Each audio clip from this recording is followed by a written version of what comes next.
নমস্কাৰ মোৰ অন্য এটা ভিডিঅ'লৈ আপোনালোক সকলোকে মই আদৰণি জনালোঁ। আজি বতৰটো বহুত ঠাণ্ডা। তাৰ পিছত অফিচৰ পৰা আহিলোঁ সোনকালে অকণমান সোনকালে আহি পেলাই অলপ কিবা এলাহ লাগি আছে, মানে কাম কৰিব ইচ্ছা যোৱা নাই। ভাবিলোঁ অকণমানকৈ ভিডিঅ' এটাই বনাওঁ। আগৰ দিনটোৱে ভাল আছিলে। ঠাণ্ডা দিন বুলি ক'লে লেপৰ তলত সোমাই আমি টিভিবিলাক চাইছিলোঁ, চিনেমা চাইছিলোঁ, পুৰণা চিনেমাই হওক কিবা কাৰ্টুন শ্ব'ই হওক চাইছিলোঁ। কিন্তু আজিকালিতো সেই টিভি জামানা নাই। আমি এতিয়া মোবাইলতে ব্যস্ত হওঁ। কিবা এটা কৰিম বুলি ভাবিলেও আমি মানে মোবাইল দিহে আমাৰ কামটো হয়। আজি এই ঠাণ্ডা বতৰত ভাবিলোঁ মই আপোনালোকক এটা গৰম ষ্টৰি শুনাওঁ। ঠাণ্ডা বতৰত যদি কোনোবাই শুনিব ইচ্ছা কৰে তেন্তে মোৰ ভিডিঅ'টো শেষলৈকে চাব। আৰু কাৰোবাৰ জীৱনত যদি এনেকুৱা, তাৰমানে মই অলপ ভৌতিক কাহিনী ক'ব ওলাইছোঁ। তাৰমানে কথাটো চবৰে লাইফত নহ'ব পাৰে, কিন্তু মই কথাটো ক'ব বিচাৰিছোঁ। আৰু কোনোবাই যদি ভাবিছে যে ভিডিঅ'টো নাচাওঁ আৰু কোনোবাই যেন তেওঁ স্কিপ কৰিব পাৰে, আৰু যোনে মোৰ ভিডিঅ'টো ভাল পায় বা ইণ্টাৰেষ্টেড এইবিলাক কথাৰ প্ৰতি, তেন্তে আপোনালোকে মোৰ ভিডিঅ'টো কাইণ্ডলি শেষলৈকে চাব। তাৰমানে মই কৰ্মসূত্ৰে সেই লকডাউনৰ আগে মই ডিফুত আছিলোঁ, কাৰ্বি আংলং ডিষ্ট্ৰিক্টত মোৰ পষ্টিং আছিলে। তাৰপিছত কৰ্মসূত্ৰে যিহেতু ফটাফট যাব লগা হ'ল, প্ৰথম গৈ মই এটা পেইং গেষ্টত আছিলোঁ। তাৰ পৰা মই পটককৈ কিবা এটা কাৰণে ওলাই আহি আকৌ বেলেগ এটা ঘৰ মই দৌৰাদৌৰিকৈ মই ল'ব লগা হ'ল দেই। ইমান নাজানো ঘৰটোত, যিহেতু মোৰ আগৰ একজন কলিগ আছিলে, কলিগৰ ফেমিলিও ওচৰতে থাকে। সেই সূত্ৰে এটা চিনাকি লিংক আছে বুলি মই ঘৰটোত থাকিব গ'লোঁ। এতিয়া সেই ঘৰটোত যিঘৰ মালিক আছিলে, সেই মালিক ঘৰৰ কেইবাটাও ঘৰ, আৰু সেইকাৰণে তেওঁলোকে সেই ঘৰটোত কম থাকে। মোৰ সেই যিটো ঘৰ ভাড়া লৈছোঁ, সেই ভাড়া ঘৰৰ ৰুমটো আছিলে পাছফালে। আগফালে এটা বিল্ডিং আৰু পাছফালে আপোনাৰ এটা আছাম টাইপৰ আগৰ ঘৰ আছিলে।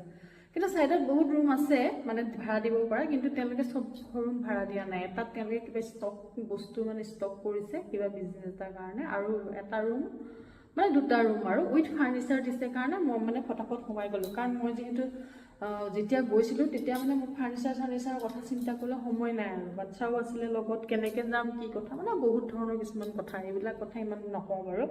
এতিয়া কথাটো হৈছে উইথ ফাৰ্নিচাৰ দিছে কাৰণে মই সেই ঘৰটোত গ'লোঁ।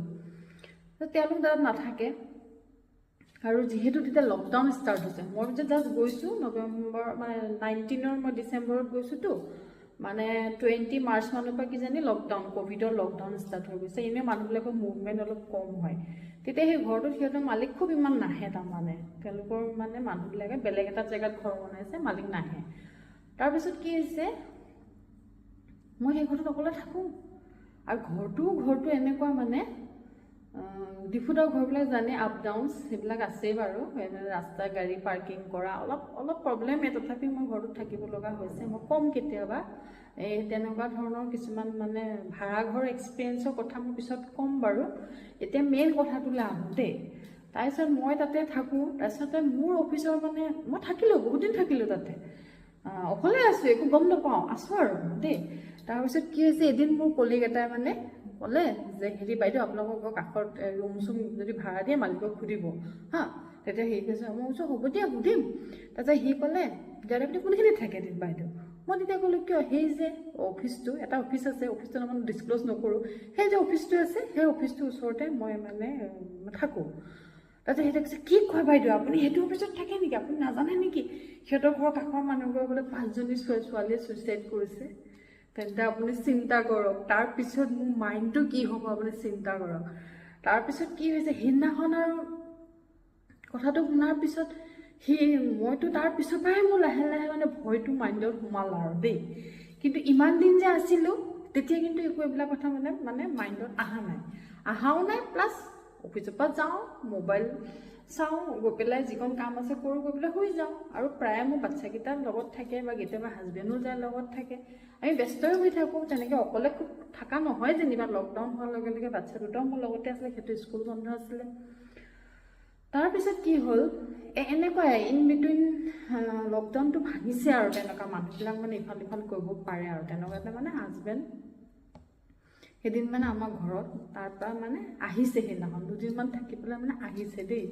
তাৰপিছত ৰাতি সেইদিনাখন তেওঁ যোনদিনাখন আহিছে সেইদিনাখন মানে ৰাতি কথা দেই।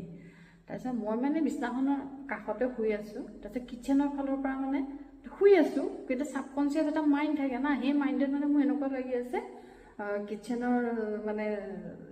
কিটচেনৰ ছাইডৰ দৰ্জাখন যেন হাজবেণ্ড আহিছে, আহি পেলাই মোক মানে অকণ ইফালে যাব দিছে হা, মানে ছাইড দিব দিছে, মানে বিছনাখনত মই যিহেতু সেইখিনি কৰ্ণাৰত শুই আছোঁ। তাৰপিছত মই মানে বডিটো লৰাব বিচাৰিছোঁ। তাৰপিছত সেইখিনি সময় মানে মই বডিটো ফিল কৰিছোঁ বিৰাট গধুৰ, মানে মই মানে বডিটো মুভ কৰিব পৰা নাই। আৰু এটা হাত যিটো নেকি তেতিয়া আছিলে গৰমৰ দিনে আছিলে, মই বিশেষকৈ আঁঠুৱাটো মই নতৰোঁ তাৰমানে দেই, অপেনে থাকে। তাৰপিছতে মই মানে তেওঁ যে শুব আহিছে, মই যে জেগাটো দিম মানে মই মুভ কৰিব বিচাৰিছোঁ, মই মানে বডিটো লৰচৰ কৰিব পৰা নাই, ইমান টানিছোঁ মই বডিটো লৰচৰ কৰিব পৰা নাই।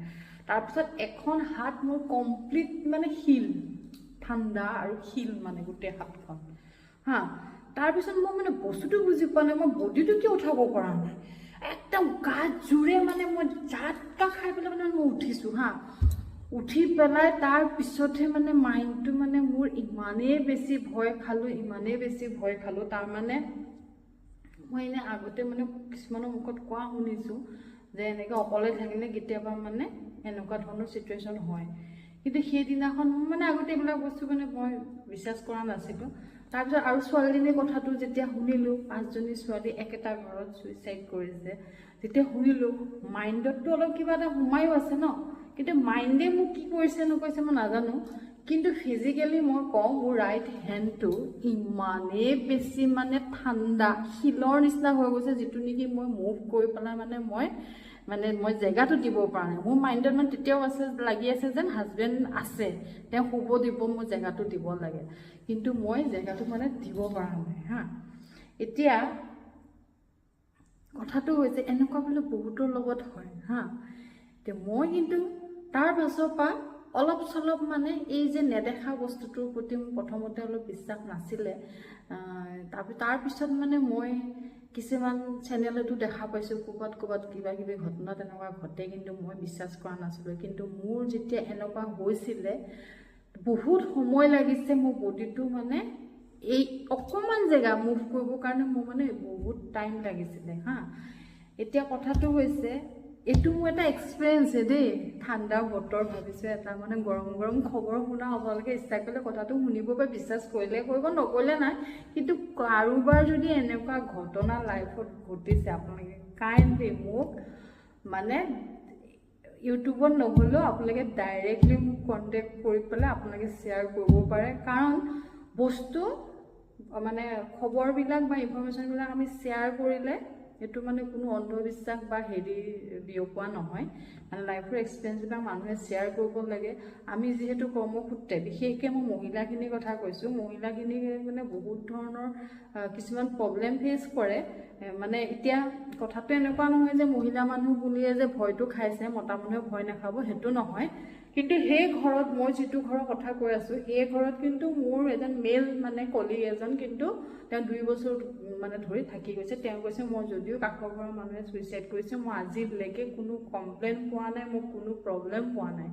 কিন্তু ময়ো আগতে পোৱা নাছিলোঁ, কিন্তু যেতিয়া ঘটনাটো মই গম পোৱাৰ পাছত হয়তো মোৰ ছাবকনচিয়াছ মাইণ্ডত এইটো বস্তু আছে যে কেতিয়াবা মই কিবা মানে পাম নেকি বা কিবা হ'ব নেকি, তাৰপিছত কিজানি মোৰ মাইণ্ডত তেনেকুৱা থাকিবও পাৰে। কিন্তু সেই মাইণ্ডটোৰ কথা মই বাদ দিলোঁ, কিন্তু ফিজিকেলি যিটো মোৰ হাতৰ এই ৰাইট হেণ্ডটো পেইন হ'ল, যিটো মোৰ মানে ঠাণ্ডা এটা অনুভৱ হ'ল, সেই অনুভৱটো আহিল ক'ৰ পৰা? মানে আপোনালোকৰ লাইফত কাৰোবাৰ কিবা এনেকুৱা ঘটনা ঘটিছে নেকি? কাইণ্ডলি মোক মানে মেছেজ কৰি হ'লেও আপোনালোকে জনাব, কাৰণ এইবিলাক বস্তু পাব্লিক জেগাত চবেই শ্বেয়াৰ কৰিব নিবিচাৰে। আপোনালোকে বেয়া নাপালে মই এইটো বস্তু জনাব। মোৰ এনেকুৱা ধৰণৰ ঘটনা মোৰ আৰু আছে, কিন্তু যদি আপোনালোকে ইণ্টাৰেষ্টেড হয় তেন্তে জনাব, তেন্তে মই নিশ্চয় নেক্সট এপিছ'ডত মই আকৌ আপোনালোকক এইটো বস্তুৰ বিষয়ে অলপ ক'ম। কিন্তু আজি আৰু বিশেষ নকওঁ, আজিলৈ বাই।